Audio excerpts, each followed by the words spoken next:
So I'm going to talk with you about how we are communicating because it's still on through the pandemic. And this is very important. It's through, it's not after and not before, and it's everything. So tourism in Portugal is one of the top activities. It's the most important exports activity. It represents about 18-19% of total exports of the country, and it represents almost 15% of the GDP. So it's extremely important for our economy. We have also some of the rankings on this side. You can see of the presentation. So the one I think it's most interesting for me is the World Economic Forum.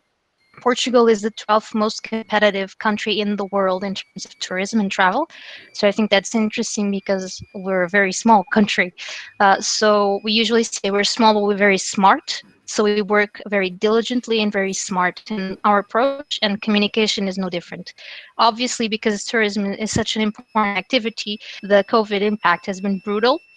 We are talking about 8% activity stopped this month, so it's been decreasing, obviously.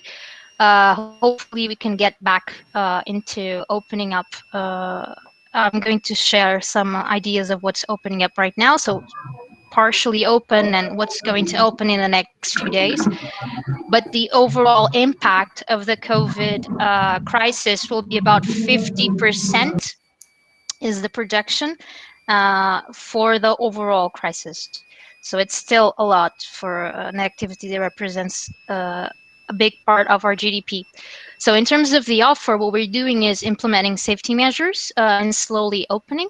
The 18th of May, which is next Monday, represents the opening of restaurants, museums, promenades, esplanades, terraces. So a lot of the economy is going to come back up.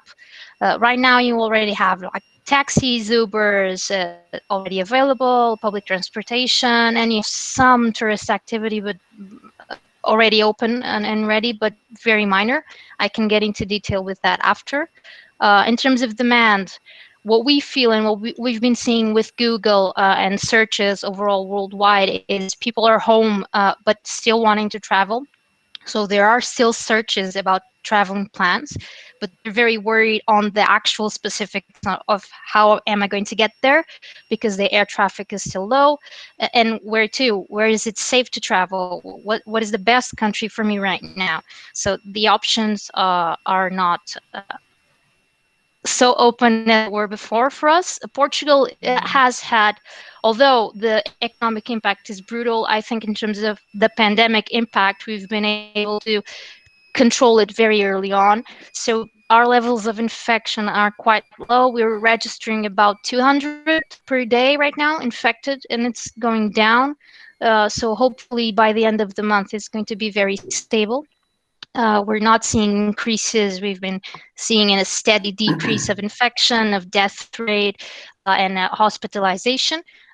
So I think that's interesting. And another interesting fact that has been all over the media is it has to do with Portugal as a country. The measures were not so restrictive. Portuguese people naturally went home as soon as the government allowed for people to work from home. Most people stayed home. So the infection was contained right at the source. So I think that's one of the things that actually positioned us ahead of other countries. So I think our infection rates are very low, and so we have a good perspective of recovery in terms of economy. The destination is still there, so it's still the same destination: authentic, preserved, intact, diverse, attractive, and inclusive.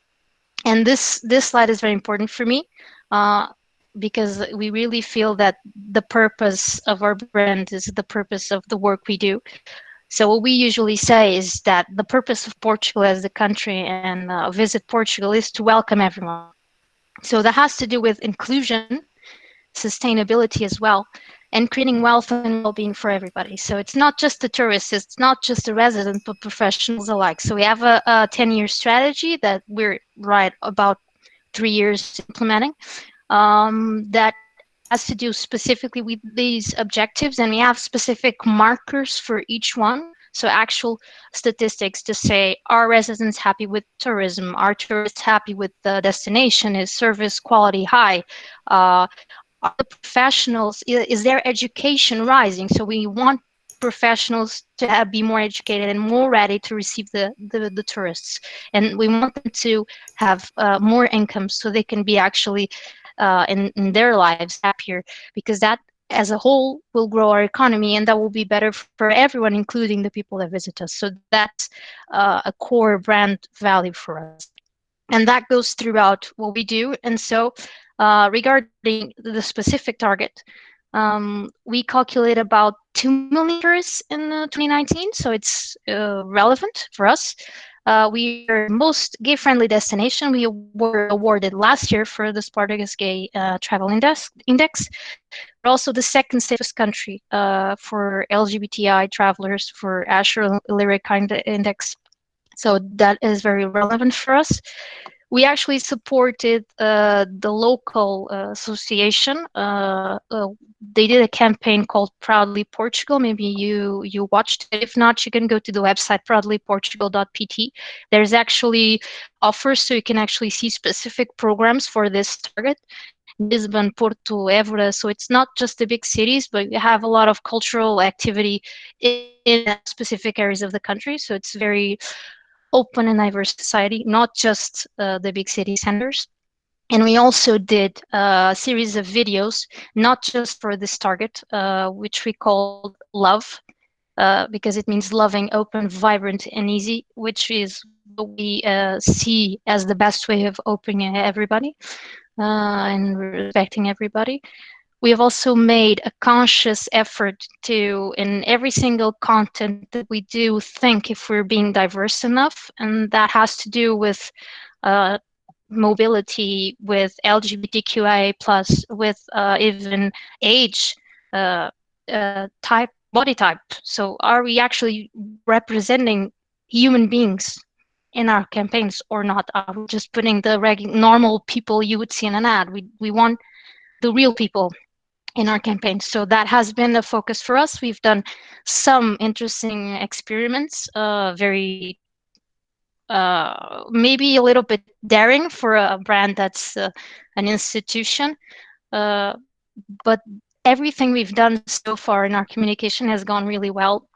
Our president said to me and to my boss one day that inclusion has to do with not just inviting people for the party, but actually inviting them to dance. So I think that's one of the things that has stuck with me. Sorry, for regarding this campaign and our efforts. And so we want them to be, and everybody to be included inside the strategy and not just be a campaign for them. So every single campaign has diversity in it. We did a specific campaign last year, which we actually did activations in Brazil and France as well, which is the Portugal the Diversity campaign, represented by the swallow. The swallow for the Portuguese is very important because it means being welcome. So because the swallows appear in spring to build their nests and have their babies, usually the Portuguese have a tradition to have a swallow in their doorway to represent welcoming everybody. So we did a different swallow. So we used the flag. And we had a whole campaign and activities throughout last year with the swallow of diversity. Obviously, we talked about the target diversity, but also the diversity of Portugal as a country and as a whole. So these are some images of what we did in BHV Marais. If there's somebody in France, they already know where it is because it's a very big warehouse. We also did activations in Brazil. We also did something which is very interesting with great results. We did a briefing for a Cannes Lion campaign for the kids that can do good competition to work in the Cannes Lion big event in Paris, France, in Cannes, in France, sorry. And the subject of the briefing, our theme was movies, film, and the subject of the advertising briefing was how you can actually use diversity not as just I'm diverse, but as an actual way of uplifting our communication, as an advantage for the communication. So there is The resulting videos were amazing. We were very happy.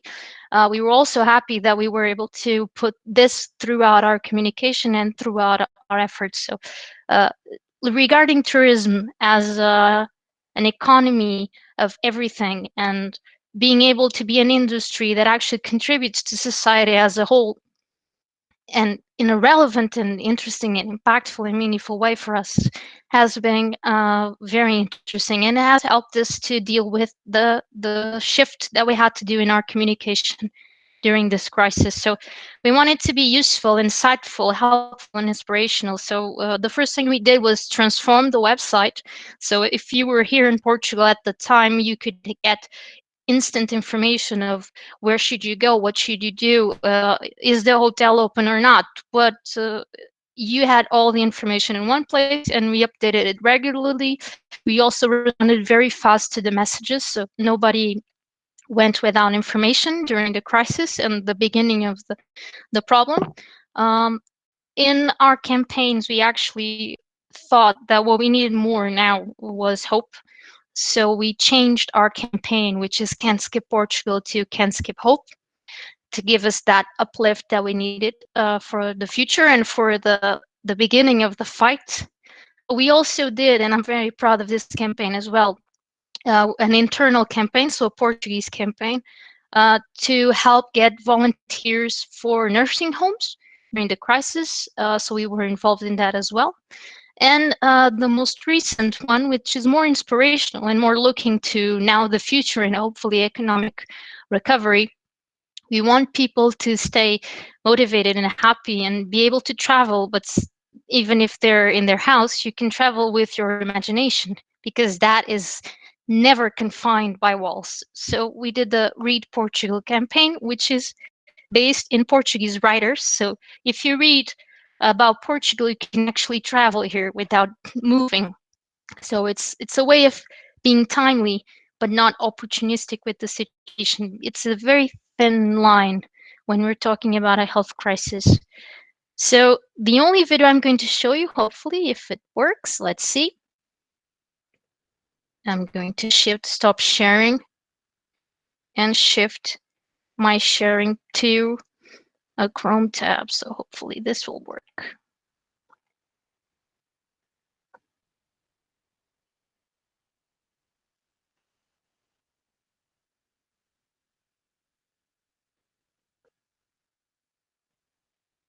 So don't be worried, it's supposed to be no sound at the beginning.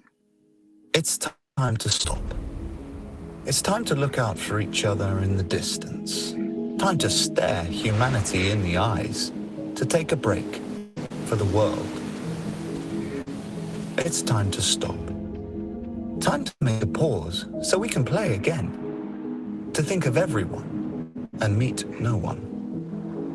To reset, recenter, switch off, to move on. Time to change our little world. To calibrate the path of mankind. It's time to stop. We are meant to connect and we are stronger together. But separated, we are today more united than ever. And for now, our main strength is to be apart. It's time to stop. Nature, landscapes, beaches and monuments aren't going anywhere. They will still be there waiting for a better time to be lived. And we must do the same for a while. It's time to stop. The perfect time not to visit anything. Sometimes to rise is to stand still. It's time to stop. Stop and think of ourselves. Think of everyone else too. It's time to stop and refocus as a whole for all. It's time to understand and respect our times. Respect one another. The faster we stop, the sooner we will bond again. It's time to dream of those amazing days to come. For when those days arrive, we will say again.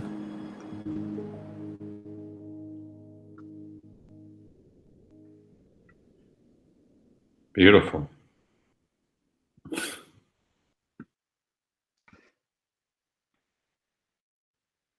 Sorry, I have to stop now presenting so I can get back to. Google is not working with me right now.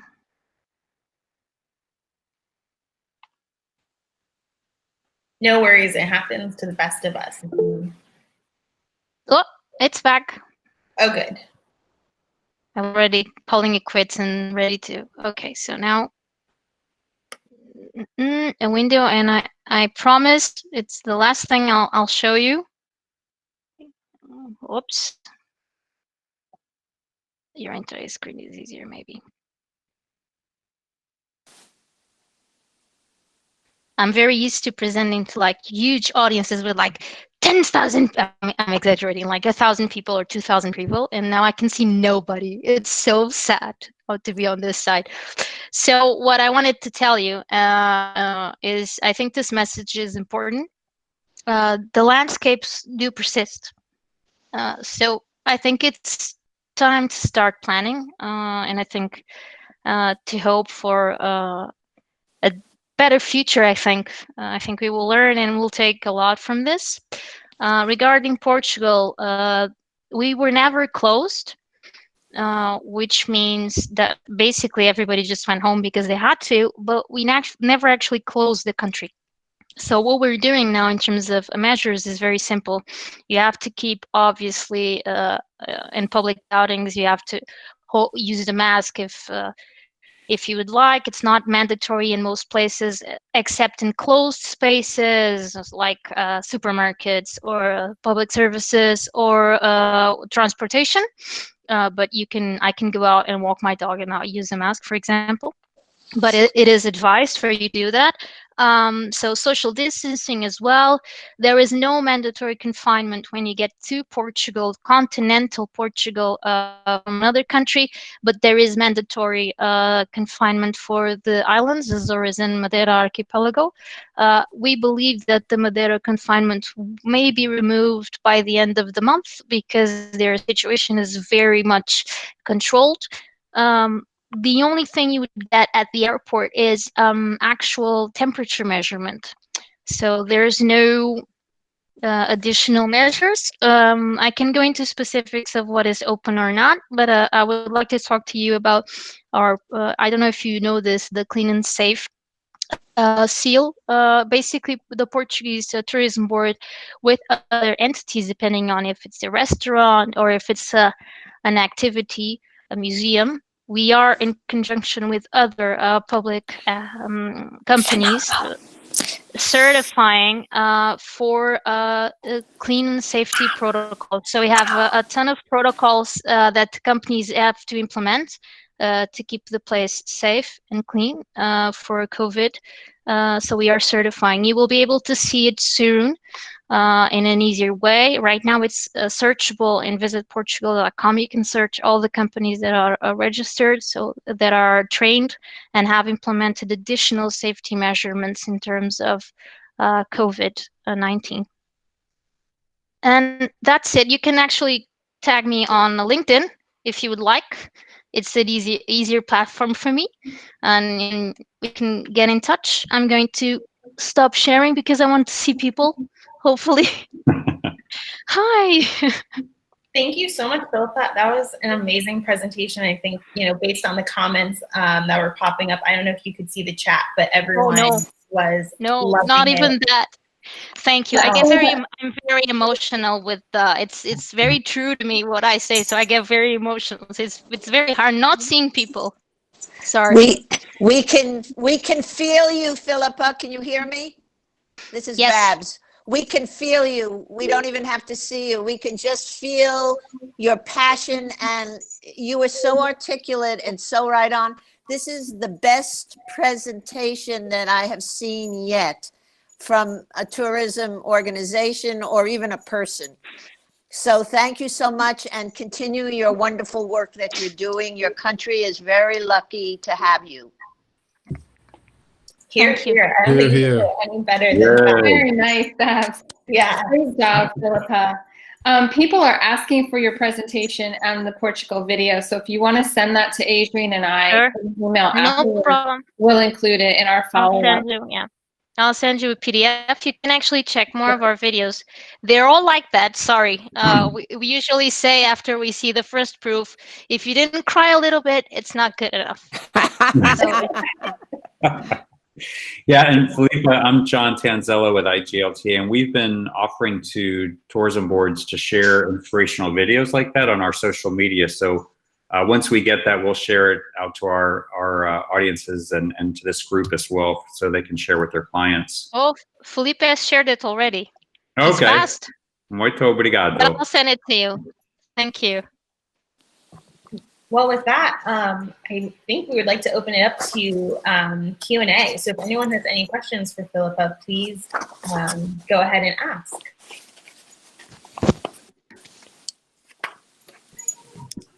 And Filipa, I'm Clovis from Brazil. Congratulations. I love Portugal. I cannot say, it's beautiful. But okay, my question is about airlines and the connection between US and other countries. Do you already have a kind of situation with the airlines? The EU actually launched yesterday, but it's recommendations. So because obviously it depends on each country's willingness to open or not. We are actually reviewing the documents. There's a ton of documents. I think that Europe will most likely open within Europe, so it will be easier for us to travel within countries. I think maybe a month and a half, and maybe we will get additional air travel, because you do have air travel still. I just saw a tourist, like a German tourist yesterday here near my house. So you do get some people already coming, but it's very, very, very limited. Outside. You have a question. Who is that for, the question? Oh, Babs, I saw that you said you have a question. Oh, yeah, I did. I didn't hear it. You broke up a second. I always have a question. You know that. So again, Filipa, this was so touching and amazing, and so what we need. Every week during these sessions, I am always asking for more material that we, as especially the travel agents, the tour operators that deal with the consumer, can use something to keep them engaged. Portugal has been one of those countries that everybody asks me about, and I've had maybe 6 clients that have been there, but this is something that I really can use. Do you have any LGBT specific images that you might open up that we can use as well and give us the rights to post it on our social media? Images or video? Well, either or, but that doesn't show 2 straight people, and their kids, something that we could have that somebody could say, oh yeah. We have that integrated, so I can send you some videos, but it's integrated. For example, we have the urban festivals video where you can see 2 boys kissing, for example. But it's our video for urban festivals. Yes, okay. And so we have that within the content. For specific content on LGBTQIA, we can actually refer to the Proudly Portugal campaign. I can ask them if they can share it with you. Yes, and if you could just, we were talking about this at the Women's Connection today. If somehow IGLTA could get from, those that are interested in giving us 1, 2, 3 images, a couple of videos, and giving us permission to utilize it, then that would help us, because we want to, of course, have reasons to stay engaged, just like you're doing it to us. And thank you again. No problem. We will get you some footage and some material so you can share. Our YouTube videos are you're always welcome to share them. And we put everything on YouTube, so you can actually just share everything from there. But we do include LGBTQIA within the normal video, because it's, for example, we had Heritage to Share campaign, which is about the UNESCO monuments, and we have 2 girls with their hands tied in a huge Foscoa. Do you know Foscoa? It's a UNESCO site. It has the paintings, the Paleolithic paintings. So it's amazing. It's beautiful. The architecture is amazing. It's in Douro, so you can actually have good wine as well and food there. And it's beautiful. So within the content, you'll always have everybody represented. So that's our effort. So we don't have just one video. We have in all of them, we always try to have a little bit of representation in them. That's wonderful. And I'm always ready to look at anything with women with their hands tied. We have a lot of that as well in the wine tourism. We always do that. Okay, thank you. And Filipa can, oh, I'm sorry. I'm sorry, Clovis. I was just going to let Richard ask his question. Richard Krieger. Oh, hi, everyone. Filipa, just a really quick question. Could you just clarify for us once again, for non-EU countries arriving to Portugal, there's no quarantine period. Is that correct? Non-EU countries, I would have to check the rules. Most of our rules are for EU countries. Gotcha. I don't know if we have flights from non-EU countries, but if you could get a flight from a non-EU country here, you would have, for a continental Portugal, you would have no quarantine. It's not country specific. Yeah, I know United is launching from Newark to Lisbon starting June, and I'm wondering if that, if that will. You would have no quarantine. Great. Thanks very much. Right now, things may change, but right now you would have no quarantine for continental Portugal. Okay, back to you, Clovis.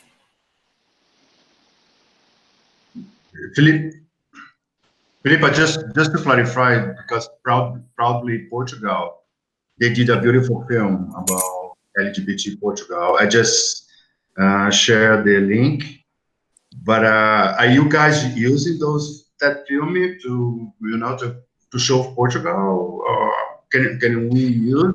We supported their campaign, but in terms of targeting, so we supported the campaign, we shared the content online, but for actually campaign investment, what we do, which is a best practice we have shared with Google, Facebook, and most advertisers and agencies, is we do not target specifically LGBTQIA. So you are targeted because you like beaches.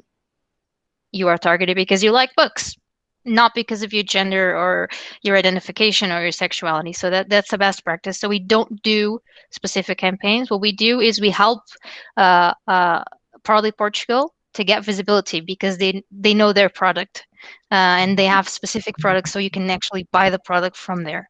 So that's the way we work. We help other people that actually work in the area that know more than us to help us to sell Portugal as a whole. So we do not target with our campaign specifically on gender or gender identification. Okay. We target on interest. The film is really beautiful and makes a different LGBT community. We were really sad because we couldn't get the parade. I think it was for 2022. We were second place. Maybe next time. Okay.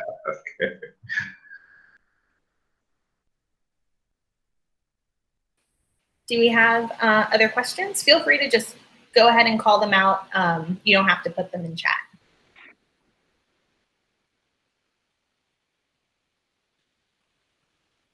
No? Okay, well, just so you all know, we are going to share all of this, the recording. We have the chat, so any links that went in the chat, the video, the presentation, we'll get it from Filipa, and we'll put it all out in our follow-up email that you all get usually on Fridays. So you'll see all of that information. Thank you so much, Filipa, for joining us.